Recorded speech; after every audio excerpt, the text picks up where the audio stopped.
Risk Mitigation for Peacebuilders. Hello, I'm Bryn Higgs at the peacebuildingpractitioner.org. Building on our risk analysis video, here is a quick guide to risk mitigation. You can use it with your group to manage the risks you face, to reduce their probability and prepare a response should the worst happen. Let's take an example from the preceding risk analysis guide. One significant risk we identified, as an example, was the arrest of the organiser of a demonstration. It had potentially high probability and severe consequences. It is a risk you need to address. You need to consider whether the probability of it happening can be reduced. What practical measures will reduce the probability to mitigate the risk? You also need to think about what you can do to reduce the severity should it happen. What practical measures will help you make the impact less severe?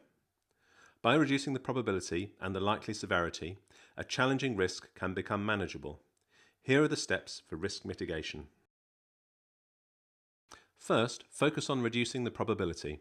With your group, you need to develop a plan. Brainstorm the ways you can reduce the probability of your risk happening. These measures would include those before and during the action you're taking. In our example, you might include: take steps to ensure your protest remains non-violent, divide the organising roles amongst many of you so that there is no clear leader, establish a positive collaboration with the police that avoids antagonism, put mechanisms in place to close down the demonstration if things get too heated, and so on. Whatever your choices, develop a plan to reduce the probability of this risk and record the key points. Now consider severity. With your group, think of the steps that you can take before, during and after an event to reduce the severity of its impact.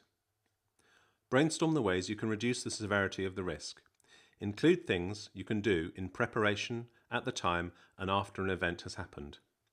In our example, you could use role plays with your participants to prepare them, have a plan to reduce tensions if things get heated, ensure legally trained volunteers or observers are present, organise roles for your team if someone gets arrested, someone to manage the demonstration and keep it calm, someone to record events on video, sound or paper, someone to trace the arrested person and remain in contact, someone to organise the follow-up and response.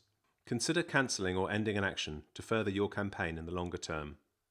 Use these ideas from your list to develop a plan.